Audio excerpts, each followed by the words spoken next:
What's up at welcome po sa aking channel. Pag-usapan po natin ang pagsuporta po ng US po sa atin, no, dahil po talaga po grabe po ang pambubuli po ng China po sa atin, lalong-lalo na po diyan po sa West Philippine Sea.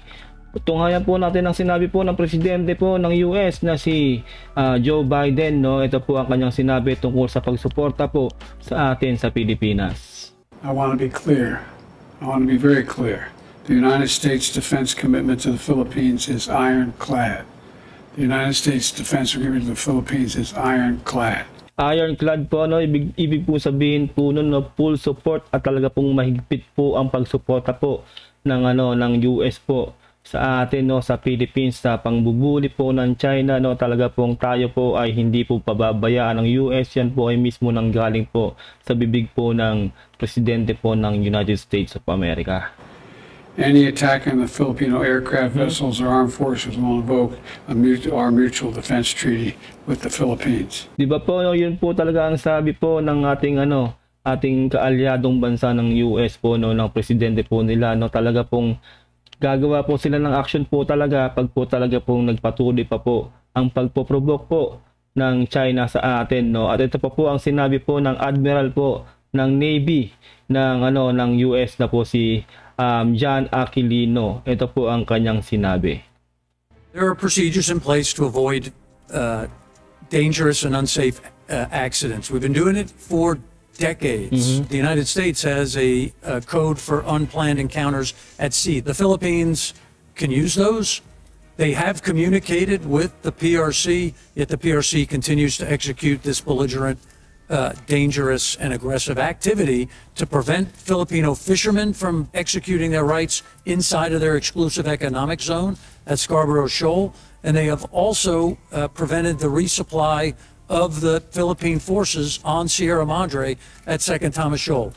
Yun lang nga, di ba? Talagang teritoryo po natin yun, no? Nanggaling na rin po dito po sa kay Admiral John, no, Aquilino, na talaga pong atin po yun, no, at talaga pong hindi po dapat ginagawa ng China yun sa atin dahil po meron pong kasunduan dyan, no. Talaga pong hindi dapat niya tayo binubuli-buli ng ganon dahil nasa teritoryo po natin yung Sierra Madre, no. Ito po, pakinggan po natin. Those are not based in legality. The 2016 tribunal has ruled that the PRC has no legal claim to the area of Second Thomas Shoal. Diba? Nasa talaga yan, legal, diba? Wala sila sa lugar nila, kumbaga wala silang karapatan doon. Wala silang karapatan na tayo ay bulihin diyan sa ating teritoryo, diba? Mismong galing na sa Admiral John Aquilino ng US, no. Pakinggan pa po natin.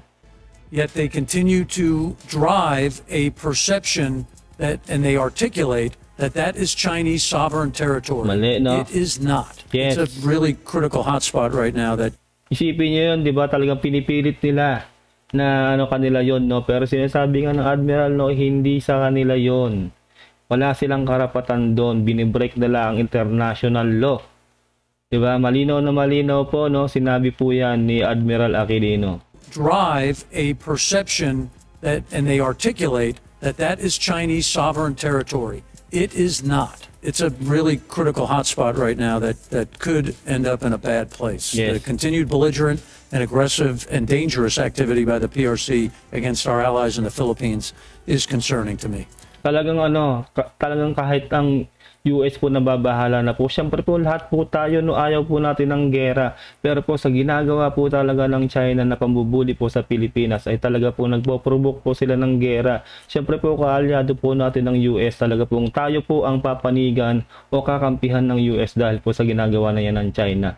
Kasi po talaga ang China po talaga, kita naman na sa buong mundo na sila ang nagsisimula ng gulo. Sila ang nagpo-provoke po talaga ng gera sa buong mundo. The Chinese have no legal claim to the area that they have articulated as their sovereign territory, and the fact that they are now fire hosing and ramming Philippine ships attempting to support Philippine sailors on the Sierra Madre. So I'm concerned where it could go. I would hope that the international community condemnation of those actions is enough to get the Chinese to back off. Ayun nga lang, di ba sinasabi niya ganun, no, sana nga ma-resolve yan sa ganung paraan. Pero ang kulit talaga ng China, no, talaga ayaw nilang tumigil sa pangbubuli sa atin. Talaga pong marami nang nasugatan, no, doon po sa sa ano yung barko po natin na talagang tatlo pong ano natin doon, tatlong Navy natin doon na talagang nasugatan po sila, no, at doon din po sa yung mga scientists po doon sa ano yung inanuhan nila ng helicopter po, no, at tatasikan po sila ng mga coral na injured din po sila.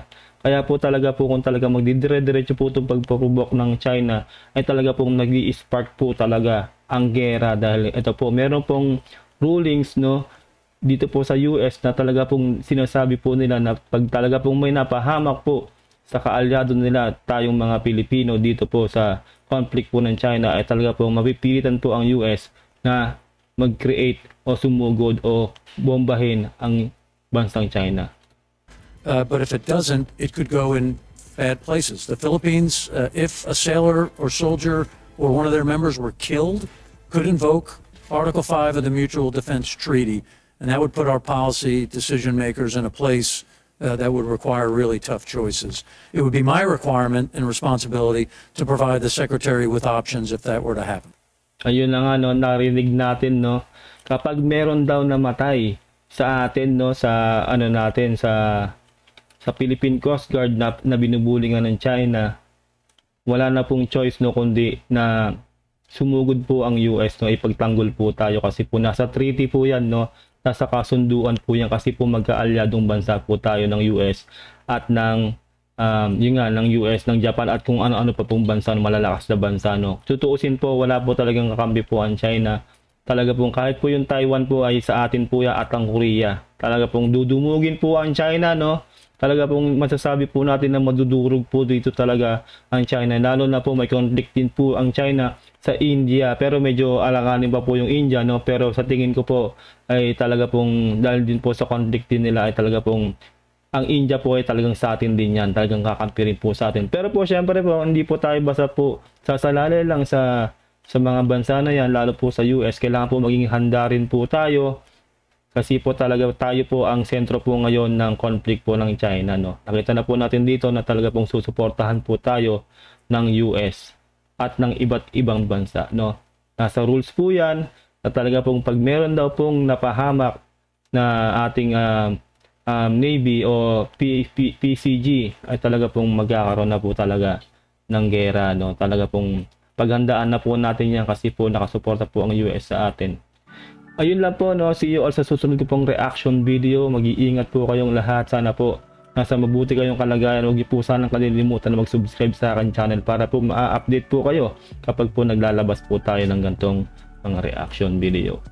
Ingat po kayong lahat. Mabuhay. God bless. Peace out.